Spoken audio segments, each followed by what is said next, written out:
I'm Zane. I've been playing pickleball for like 11 years at this point. If I'm only able to do one drill, I have 1 minute to warm up, I'm doing quick hands every time. Today I have the opportunity to meet Zane Navratil. Hopefully I said that right. If you guys don't know who he is a pro pickleballer and also a YouTuber. And my friend told me that he is hosting a clinic at Pickle Kingdom, which got me very excited because I'm a huge fan and I've watched many of his videos. This clinic is about an hour and a half long with 12 people, and not too sure exactly what to expect because the description on the event page was kind of vague, but I assume that since there are going to be a lot of people, 12 people, we're just going to be learning his techniques and then we'll be running a lot of his drills. Yeah, this event costed me $130, which is definitely on the expensive end. Just to give you guys context, the first clinic that I did at Pickleland costed me $50 for 1 hour with 2 others. And then my previous video, the one-on-one lesson, costed me $100 for 1 hour. So yeah, $130 for an hour and a half with 12 people, but with an actual professional pickleballer. Yeah, I don't know. I'm gonna take you guys along with me and you guys can decide for yourself if it's worth the price. But I am very stoked to just meet him in person and just to learn from an actual pro. Let's go learn. I'm Zane. I've been playing pickleball for like 11 years at this point. I've been playing pro since 2020. So I appreciate you guys coming. Yeah, I'm gonna share a thing or two. I'm so stoked that we've got this all recorded too. Normally I send out videos of all the different drills that we do as well. So yeah, really today you just have to try and absorb as much as you can, and luckily we can go reference it all afterwards. So yeah, we'll go through a bunch of different stuff. Important thing, none of this is going to be implemented into your game today. Like, that's not the best use of our time. I want you guys to walk away with a feel and an understanding for your basically your homework. We're gonna get you started on your homework of stuff to work on for weeks and months to come. So if something doesn't go well during this, that's fine. It's not supposed to. Like, this is supposed to teach you your next steps to go work on your own. That's how we get the most value out of our hour and a half today. All right, real quick, we'll do this in 10 minutes. We're gonna go through the way that I warm up and the way that competitive and tournament players warm up. While we do this, I'm not gonna give you guys any technique advice whatsoever. We're just gonna make sure that you're doing the steps of this warm up properly. Very first step is just gonna be dinking straight ahead.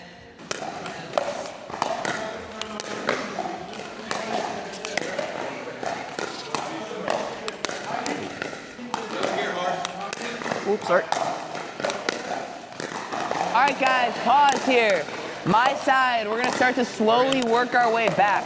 So you guys, you're staying up at that kitchen line. My side, we're gonna start to slowly work our way back through that transition zone. All drops here, all drops.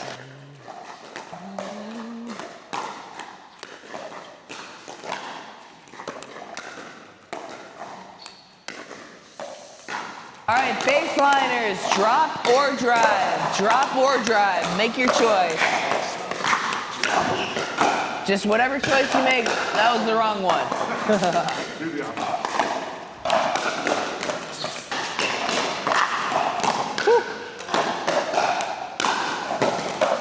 Nice, good rip, Chris. Thank you.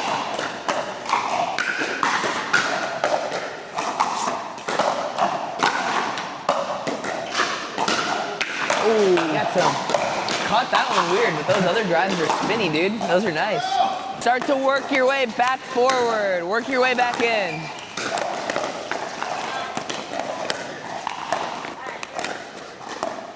Next step of this warm-up is we're gonna volley to one another. We're gonna aim right at each other's chests. We're gonna start off super, super slow, like 10% of max pace. And then every time we hit a ball, we'll pick up the pace maybe like 5%. If you miss, then we'll go back down to starting out really slow. let's build a little bit of rhythm here with these hands battles. So really, really slow to begin with, and then we'll pick it up.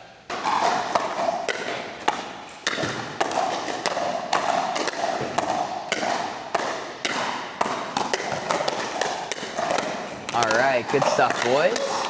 Nice, nice. All right, guys, pause. All right, last step of this warm-up. All 4 players are gonna be back at the baseline, all right? So, what we're gonna do is serve, return, third shot, okay?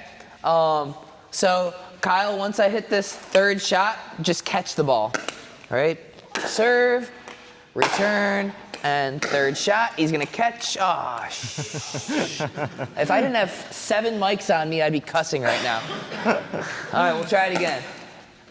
Serve, return, third shot over the net. He catches it. Boom, now he serves it back. Serve, return, third. There we go. All right, that's the last step of this warm-up.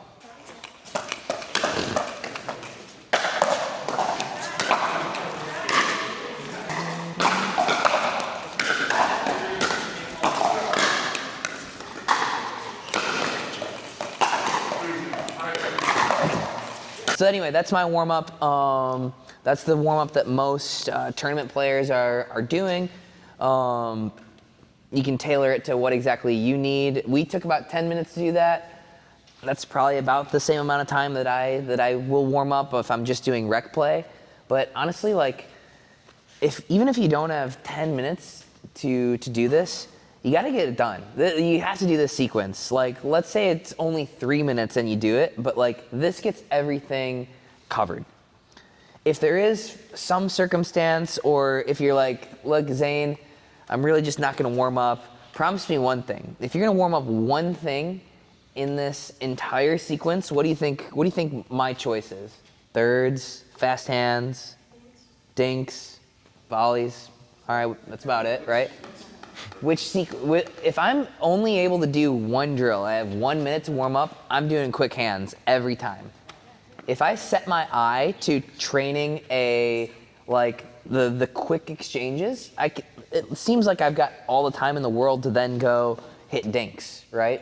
So if there's only one thing that I can do in a warm-up, it's gonna be that quick hands drill. So it is probably the drill that people do the least in the warm-up. It's also like absolutely the most important. More important than your dinking, more important than your third shots. If you have good fast hands, you can bail yourself out of everything. If you are the world's best dinker, but you don't have hands, well, I'm not gonna dink with you, I'm just gonna speed everything up at you, right? Your hands make people respect every other element of your game, basically. Like it covers up for every other element of your game. One of the main things that I see is, see, Matt, would you mind hitting with me for a sec? One of the main things that I see here is getting just a little bit overextended in some of these fast hands exchanges. So one of the big keys is making sure that we are following through right back to ready position, not getting here and then waiting on our backhand. I did see a lot of what I call like waiting on the backhand in these quick exchanges. So we'll start off very slow again, but just with an emphasis of making sure that we follow through right back to center here.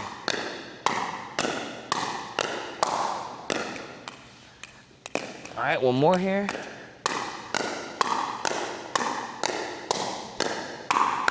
As compact as you can make, let's see how compact we can make this too, right? We can get a good chunk of pop on this ball with a very limited motion.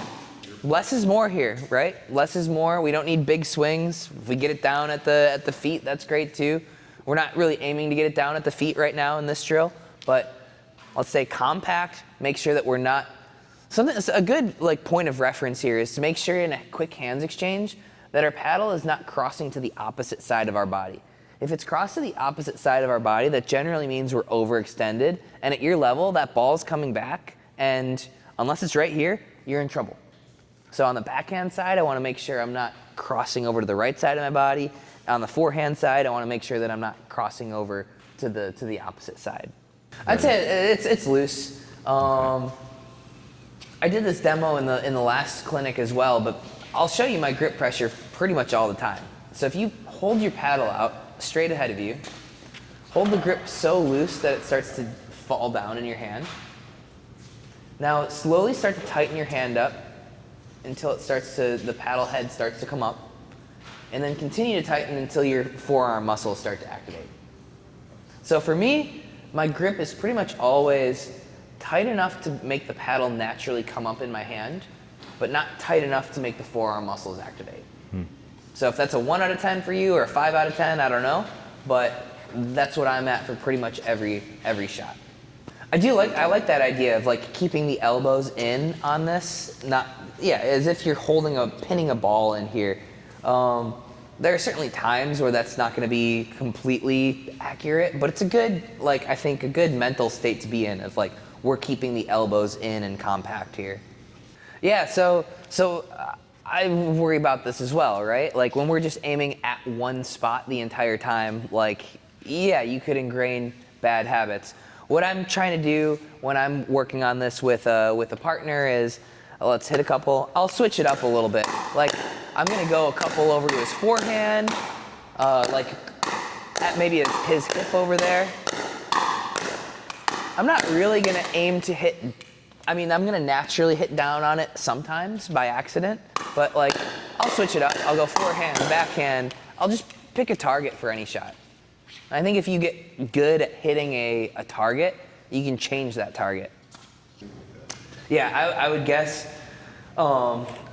you're just in a backhand committed ready position, and so yeah, we're gonna hit a backhand one way or another. So I think if our ready position is like this, so I think for you maybe thinking about getting the corner of the paddle pointed towards your opponent here, like the side here, could be a good thought to have in this quick exchange. One of the very first things I do if I step on the court with somebody that I don't know, the very first thing I do, I'm looking at their ready position. If I see them ready like this, I'm going forehand all day long. If I see them ready low, I'm going off-speed attacks up high. Basically, I'm going to look at where their ready position is, and I'm going to try and exploit where it's not. I gotcha.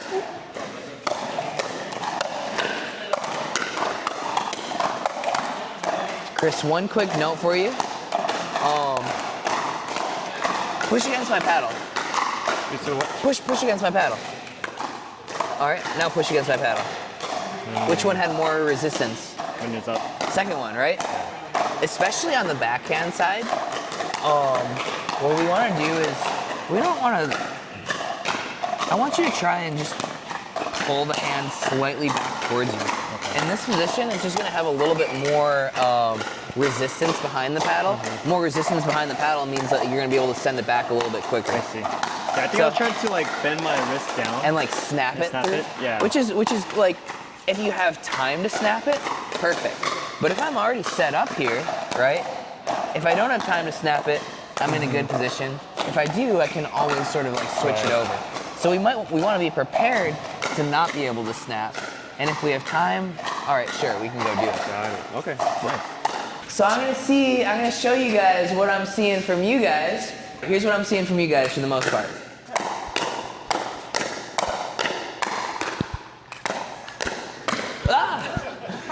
We probably all know J.W. Johnson, right? That guy plays in freaking sweatpants, right? It looks like he's just standing there. Kind of pisses me off if I'm being honest, right? But it looks like he's just standing there, but he's got such quick hands. We really don't have too much time to do any of this other stuff. And in fact, the quieter we are with the rest of our body, the better our eyes are actually going to track the ball, and our hand-eye coordination is going to be better. One of the biggest keys for hand-eye coordination is being stable in your head. If our head is moving, our coordination is substantially worse. This is all about hand-eye coordination and picking up the ball quickly. So what I want to try and do here is I want you guys to slow it down again. Let's go a little bit off speed and focus on legitimately only moving the arm. Our head's not moving, our feet are completely planted. This is an exaggeration. Of course, we do have to move our feet in a real game, right? We're gonna have to get to the ball, but to prove a point and to like get the feel for this, try to be completely stationary with every part of the body other than the arm. This will actually play really well with a bunch of us who wanted to work on like more offensive dinking, more offense, speed ups, all that stuff. So, Greg, would you mind dinking with me for a sec? Why do we stand up at the kitchen? I stand at the kitchen line because I have to. If it didn't exist, I would stand right here, right? Legitimately, I would stand right here because I can get the ball at a higher point. I can generate angles, take angles away from my opponent, take time away from my opponent, all that stuff. They actually started out playing pickleball on this court in Bainbridge Island. It was a badminton court, and they had a guy that was about Matt's height who was just crashing in on top of the net. He could cover the entire thing, and they're like, this sport we invented kind of sucks. Like, that guy keeps just crashing into the net. Matt, you gotta stay, it was on a badminton court, so it was 6.5 feet back, and they changed it. So pickleball court is the exact same dimensions as a badminton court, but this line, the service line in a badminton court is 6 inches closer. So maybe they were on like an out of spec badminton court, I don't know. But all of the advantages, we stand at the kitchen line to try and take the ball out of the air. If I want to let the ball bounce, I wouldn't stand here, right? I'd stand at the baseline. So short, tall, whatever, our objective is to try and take this ball out of the air so long as we can stay in balance. And so we'll do a drill that I call protect the line to show us what that sort of range is. So to simplify and answer the question before we do the drill, I'd say we want to take anything out of the air so long as we're in balance. Possible exception of if somebody's hitting a really floating drive from back there, and I might be able to reach it out of the air here or step back and hit it here. So there is a time where we don't want to take it out of the air. From the kitchen line, we pretty much want to take it out of the air if we can, if that makes sense. On Mike's side, if a ball bounces in the dark blue, it's a shot that I probably should have cut off out of the air. I let it go into the dark blue, right? So what we're gonna do here is we're gonna dink. This is a dinking only game. It's a dinking only game, and if I let the ball bounce in the dark blue, or I got it to bounce in the dark blue on Greg, I win that point. Dinking only, but we gotta protect our line. Oh, 2-0. Let's go. You guys get the idea, right? All right, that is like one of my all-time favorite drills. And right now, we're probably overextending. We're probably erring on the side of taking too much out of the air. But that's good. Like, we've got to find our range. And so the more you do this drill, the more you'll figure out, like, okay, that is a ball I can take out of the air. All right, that is a ball that, like, maybe it's landing in the blue, but I should take it off the bounce. So this really just helps you find your range. And with a lot of us wanting to work on our offense and playing more aggressive, it pairs super, super well with our out-of-the-air speed-ups, right? So the main problem with not taking the ball out of the air is it gives our opponent too much margin. If Raz knows I'm not taking anything out of the air, he's just gonna keep pushing me back, and instead of having a 7-foot kitchen, he's got, an extra couple feet of margin. He's got a 9-foot kitchen. He can play with all the margin in the world because he knows I'm not gonna reach in there and punish him if he pops it up. On the flip side, if I'm hovering all over the kitchen, right, and I'm reaching in, I'm taking balls out of the air, Raz now has like a 5-foot kitchen. The biggest consequence of this is gonna be, if you're somebody who's reaching in, you're gonna get so many more net errors out of your opponent.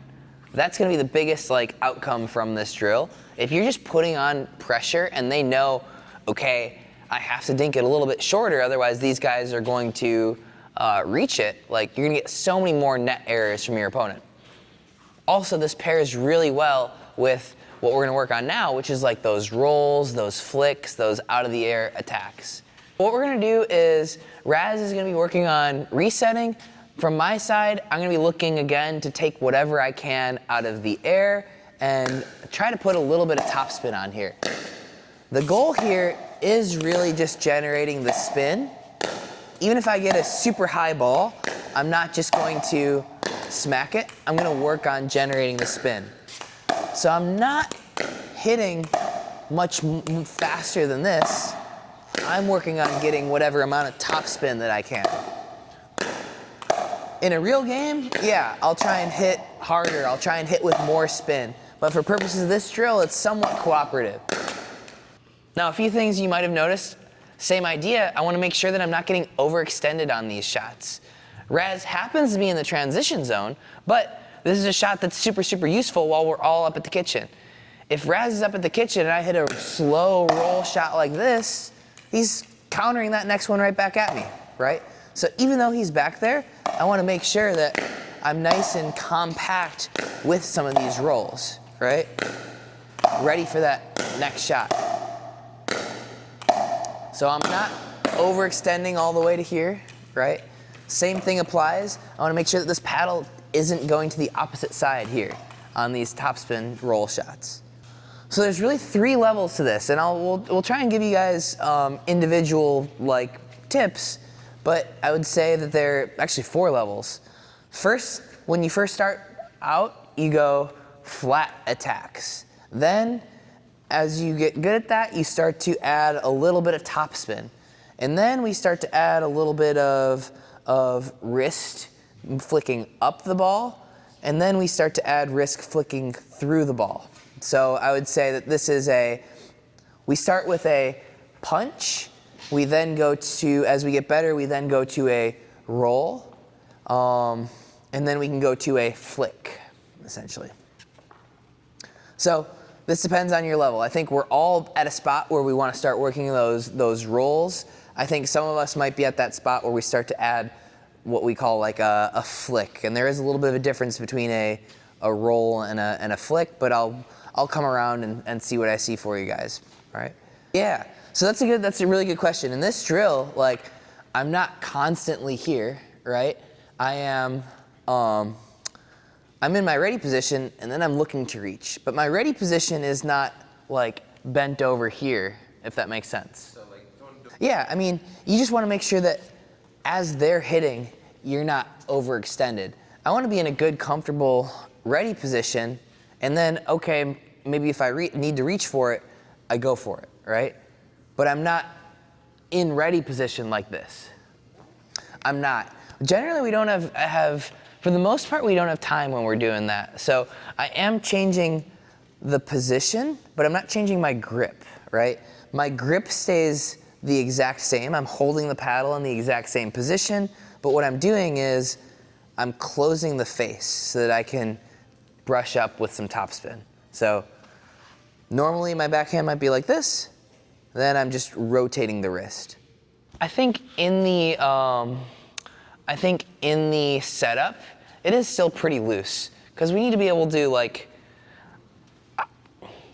as you start to brush up with the wrist, there's some tension there that which is just part of bringing the wrist upwards. But I would say the preparation is loose. Yeah, I think the less of the paddle you're holding, the more wrist action you can get. If I'm fully choked up, it's tough to get as much wrist action as if part of my hand is off of the paddle.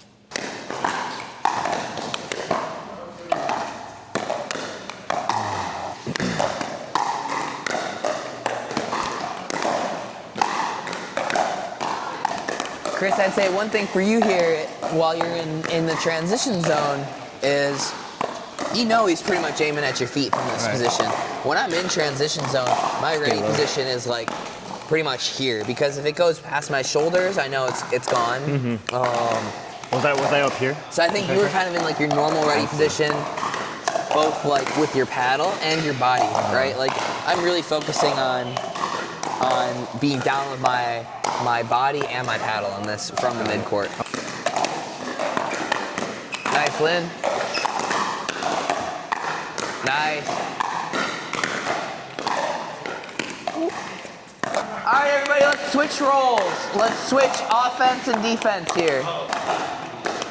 So one thing on that forehand side is it seems like you're kind of coming at it with like a little bit of an open face. See if you can kind of come at it with that closed face right away. So here, let me show you the difference here. On the forehand side, I was seeing you're kind of rolling it here, right? And coming over it a bit. See if you can close that face up and then come through, right? I think it generally just generates, the way that you do it, you have to time it well, right? You have to time it right at the right portion. If you keep it closed, you don't have to time an additional thing, if that makes sense. Nice. I would say you're getting good spin now. Now try and do it try to get the same amount of pop with less motion. So right now you're going here and here. And if Lynn was up in the kitchen, you'd be eating the counter, right? So try to do the same thing, but like a little bit more explosive. Nice.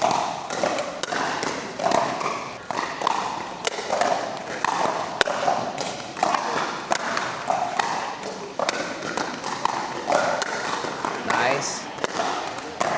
So we had a bunch of questions on, a lot of us wanted to work on returns. I figure we might as well work on serves as well. So we'll start out talking about serves.